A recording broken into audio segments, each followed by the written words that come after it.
Joan Quinn Profiles. As an editor for Andy Warhol's Interview, the Los Angeles Herald-Examiner, LA Style, and Detour magazines, Joan covered the social set, the Hollywood hotshots, the international art scene, the mysteries of food, the excitement of travel, and the fabulous world of fashion. Joan continues to find creative people on the cutting edge who make things happen. Here's Joan Quinn. Hi, I'm Joan Quinn, and welcome to the Joan Quinn Profiles. Waiting to be profiled is filmmaker PeA Holmquist and performer-producer Kevin Matossian. Documentary filmmaker, producer, director PeA Holmquist was born and raised in Sweden. He trained at Stromholm's Photography School and began a career in fashion photography. With that background, he went to Swedish TV and became a director of photography. In 1975, he went freelance, producing and making documentaries, mainly in the Middle East and Europe. With more than 50 documentary films to his credit, many of them award winners, PeA is responsible for the documentary department at the Dramatiska, is that right? Institute, which is Sweden's national school. Are you happy you gave up photography? Yeah. Well, I never gave it up entirely, but I just found out that filmmaking was more closer to my heart. Did the photography work that you do actually work into what the filmmaking you were thinking about? Yeah, and also the thing is that with filmmaking, I mean, you feel that you want to do something from A to Z. And with photography, there is someone else always using your photographs. But that's true. People are using your photographs. But when you're a filmmaker, if someone's editing your work, same thing is kind of happening. Usually, at least you have to be a good friend with the editor. Yeah. Well, in all cases, right? The thing with photography, I guess, if you're doing an editorial layout, it's telling a story. Yeah. And so you just had the crossover, I guess. But the difference to me was that you weren't interviewing the subjects in photography, whereas in filmmaking... In filmmaking, I mean, but the thing is, in filmmaking, I think a good documentary film for me is not too many interviews. I mean, it's like, I want to have situations, I want to have the dramaturgy there. What is happening now to this human being? Can you film that? Can you film some of his most important things in his life or in her life? Which is like photography in a way, right? Yeah. Because you can't get the dialogue. Oh, that's interesting. That shows the influence. How do you find your subjects for your documentary films? Well, I have the privilege to be quite a concerned filmmaker, so usually I get angry at something. Oh. And I feel, why didn't I know anything about this? I mean, for example, the Armenian genocide. I mean, I was down in the Middle East and making films on Palestine and Israel very early. You were doing you were doing things in Gaza, weren't you? Yeah, very early. And then I met an Armenian, Kevin in Jerusalem. And he knew everything about Israel and Palestine, but I didn't know anything about his people's story. This was like 76, 77. And I said, well, we should make a film about the Armenian genocide, because when I don't know about it, there should be lots of people who don't know about it. And he said, no one thinks about it. Yes. But that was then 10 years later that you made one. Yeah. It took a long time to get people interested, to get the finance, and et cetera, et cetera. So the film that you're talking about is Back to Ararat, and it was made in 1988. It's how long? 1.5 hours. An hour and a half documentary. Did you use stock footage? How did you get the footage? Because you had footage that went back into the Soviet era, right? Yeah, I mean, we had stock footage, still pictures, but that's the only thing we had. I mean, then we were filming all over the world. I mean, we were tracing, survivors. And we went to Turkey because we didn't want the Turkish government to find out what we were doing, because we knew this was a very hot subject.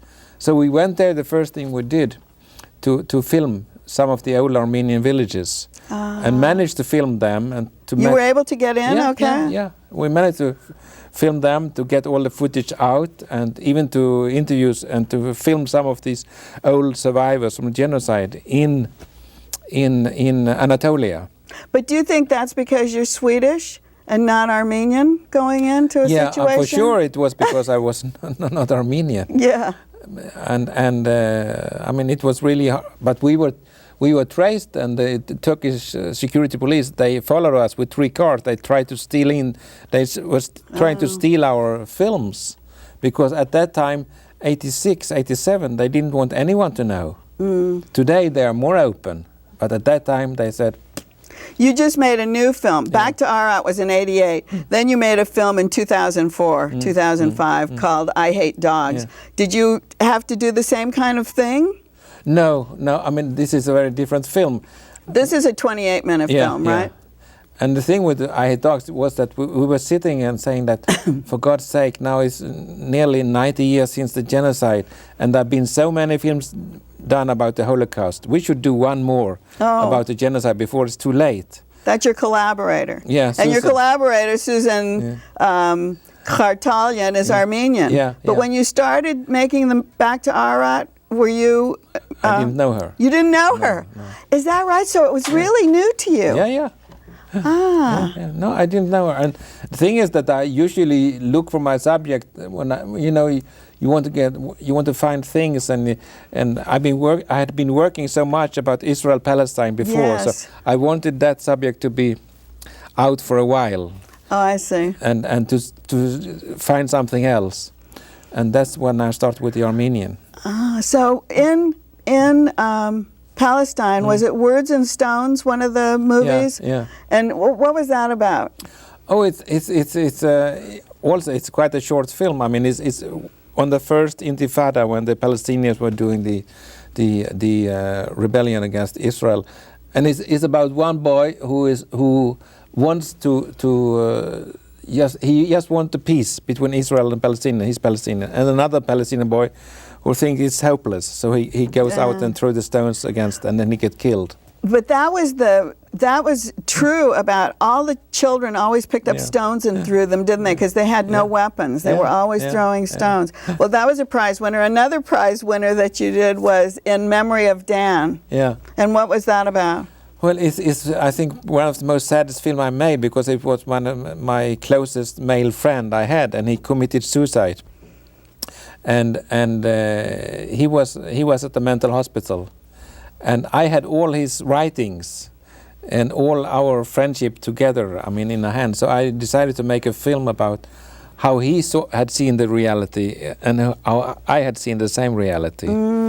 So it's a very personal documentary film. Did that take you a long time to make? Yeah, it took me a long time, and it also took a long, it takes away your heart and your mind for quite a while when to see how different you see things. That's interesting, because some films must be faster and easier to make for you, and something like this was more of a struggle personally.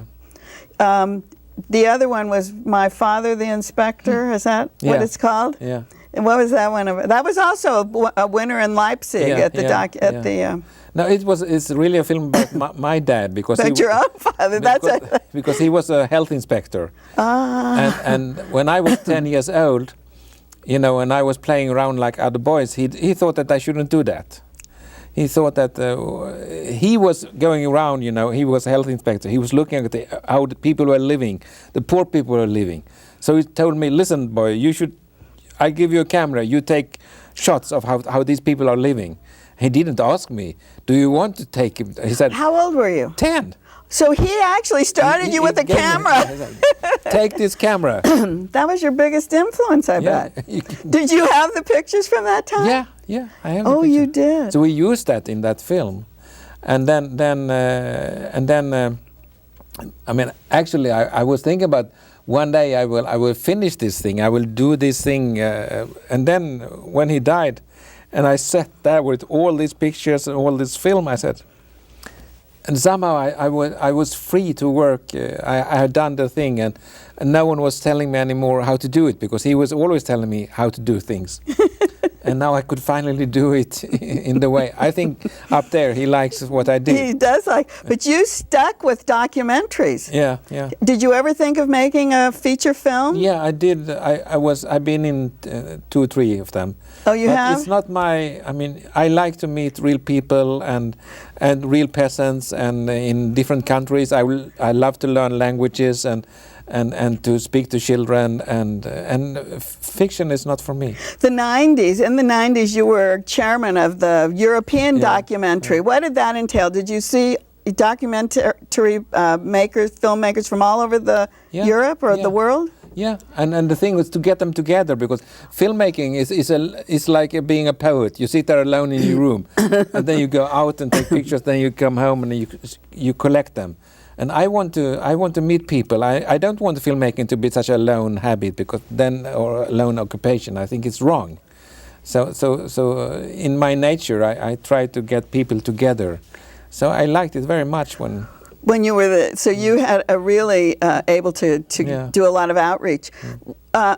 One question: have you ever been commissioned to do a documentary? Do people come to you and say, "I want you to make a documentary about my life"? They have tried, but I never managed to do it. You wouldn't do something like that. No. Well, if someone do it, if it was like that I found this person very interesting, then I could do it. But so far, I mean, there's always, celebrities. They always want to have films made about them, and I said, you can go and get advertisement photographer to make that, but you cannot hire me.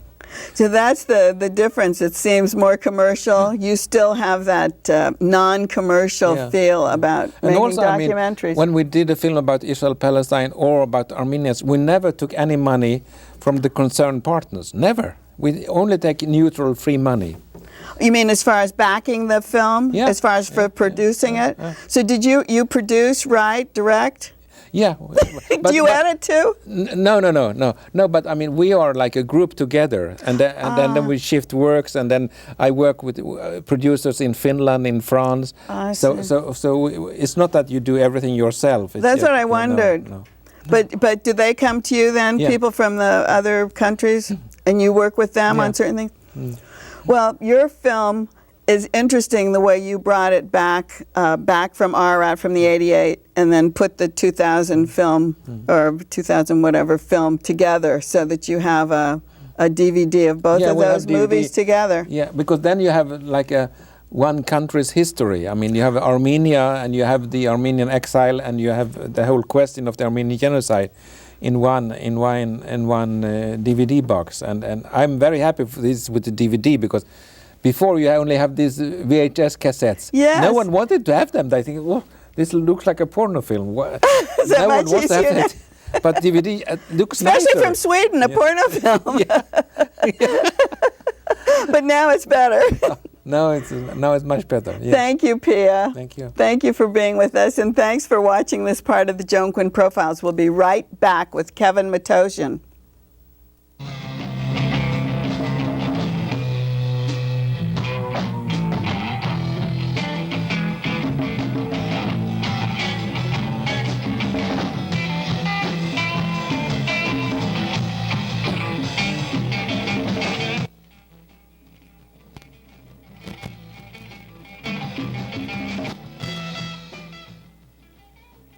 Hi, I'm Joan Quinn, and welcome back to the Joan Quinn Profiles.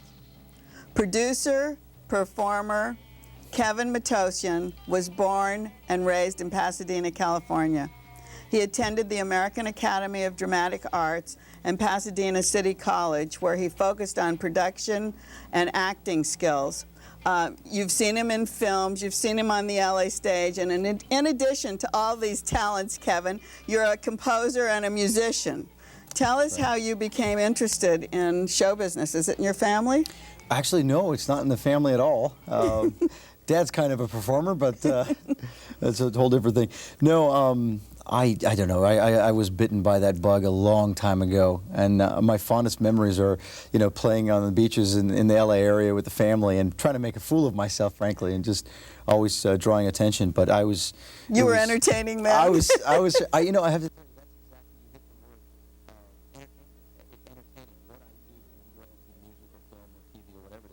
I really enjoy entertaining people. It's just my love. You did cabaret. Jesus Christ Superstar. Did you sing and dance?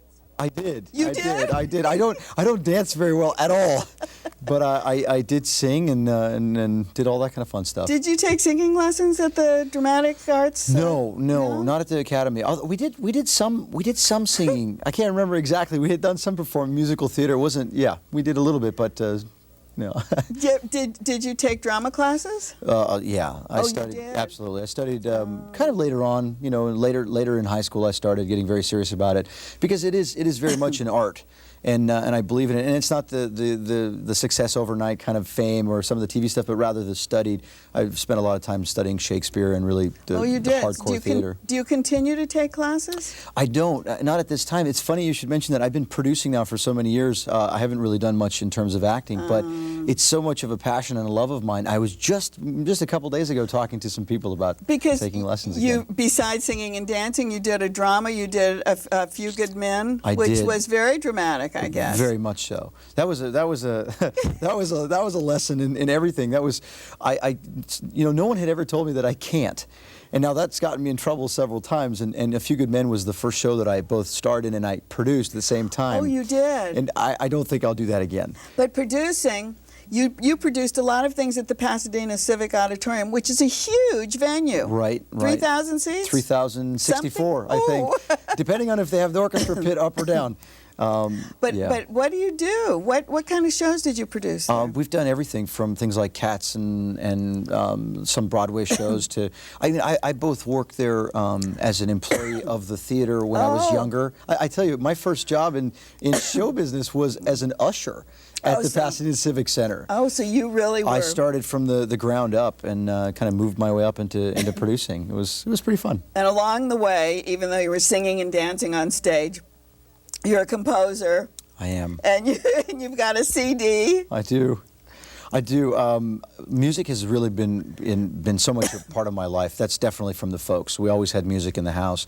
And I think my folks tried to put me in piano lessons several times, which miserably failed. You didn't do that? No, I couldn't. Well, what do you play? I play the piano, but I just couldn't be regimented in a set up, learning or school or whatnot. And I would run away from the teacher all the time. So I kind of taught myself how to compose and play the piano. When you compose, you play the piano? I do, yeah, I do. And then, excuse me, sure. You're the founder of Silvercrest Entertainment? Yes. So that's what came all full circle, I guess. Everything that you've done very much so in the past very much so came together in Silvercrest? That's like a dream come true. After working for so many people, whether it be music or acting or producing or whatever it is, I finally, a few years ago, by the grace of God, came together with a couple friends and said, I'd like to start Silvercrest Entertainment, and I need your support, and it's been wonderful. But what do you do? Films, TV? We do films. We're developing some television right now as well, but we mainly concentrate on film.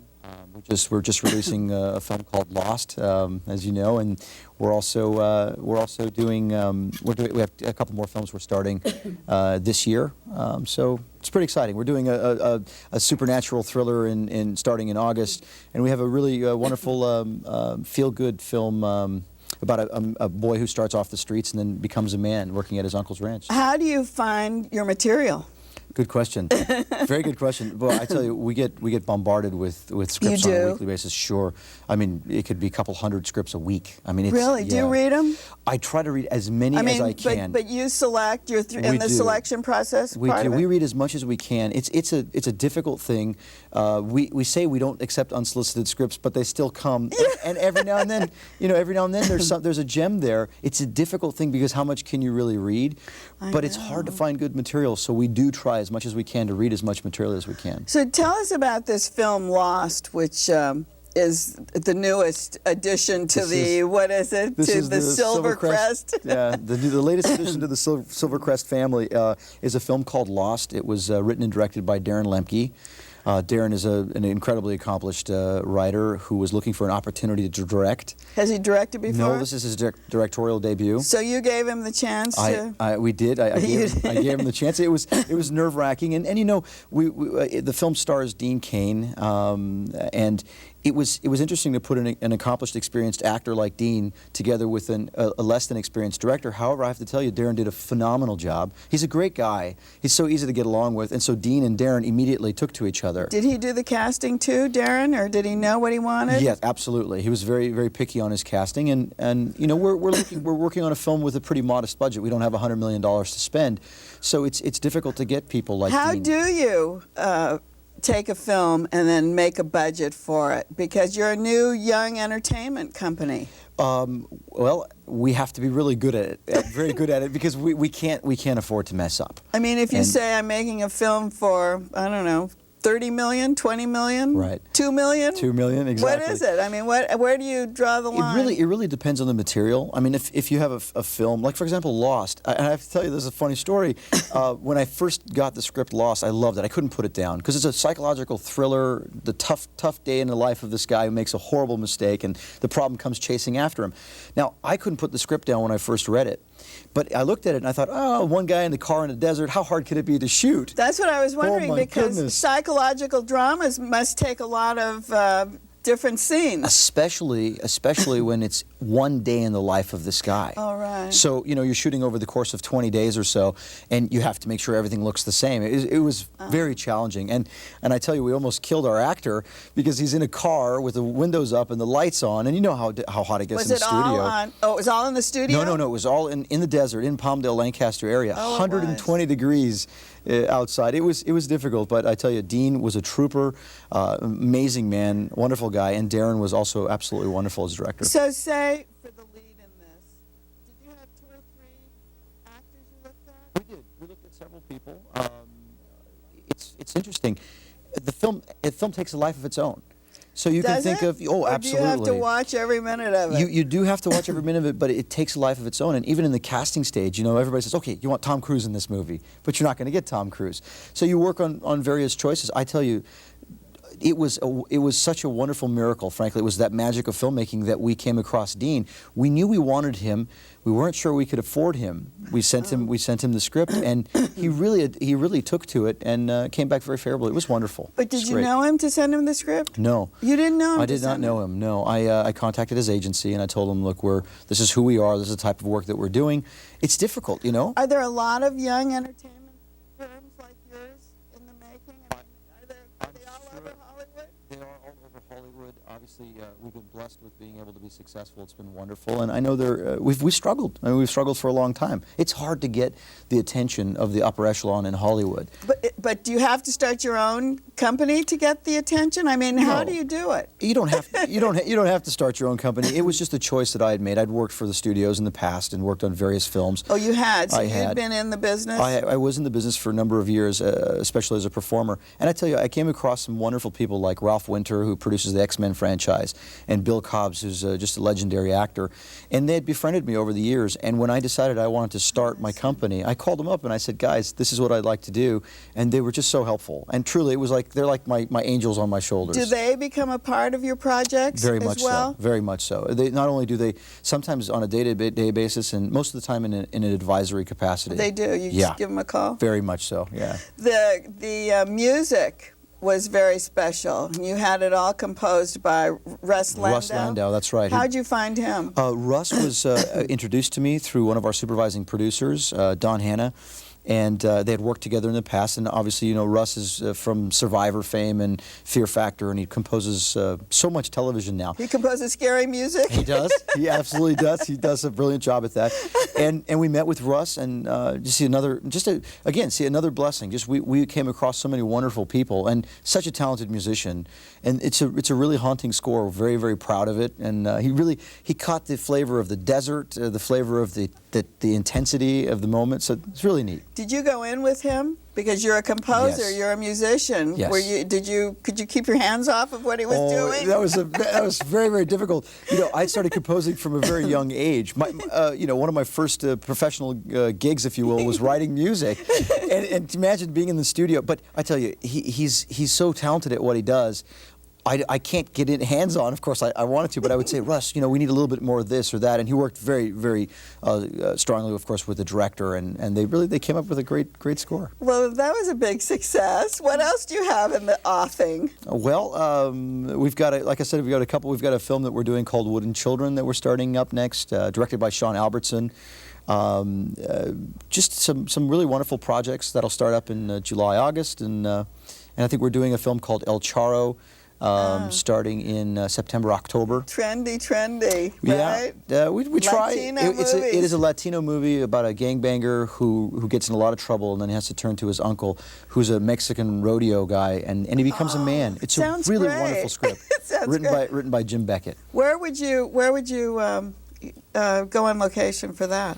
Well, both films would be shot primarily here locally. In Los Angeles or in the area? In the area. There's so many wonderful, beautiful That's so locations great. around here. Yeah. That's so great, because I'm on the California Film Commission, and we want filming to stay in California, And so it's we want to wonderful. stay. We want to stay. I know. And I have to tell you, especially in our budget range, we have been very, very fortunate, very blessed with the state of California has been extremely helpful. Yeah, we have the parks. We'll let you use the parks. and- deserts. I know we had California First. I'm not Yes. sure where we are with that anymore. California First. But there was some really great programs. And why would I want to go anywhere else to make a movie? But it's great to hear you that you use those things that are available to Very you. much so. Oh, great. Takes a lot of research and a lot of homework and a lot of good friends like yourself, I by the know. way. Well, thank you So, for being with us. Thank you for and having me. Lost with Dean Cain. Lost opens May 13th, Friday the 13th. Oh, that's a good- Opens that's in a Los good one. Angeles and in Baghdad, by the way. In Baghdad. Yeah, very, very quickly. Dean is going over to support the troops in Baghdad. My little brother's a Marine stationed out there as well. So I've given the film to the military, and they're showing it to the troops in Iraq, and we'll do anything to support our family out there. That's fabulous. Thank you. You're very welcome. Thank you. Thank you. Thanks for watching the Joan Quinn Profiles today. Keep writing to 777 South Figueroa, 44th floor, Los Angeles 90017. Bye.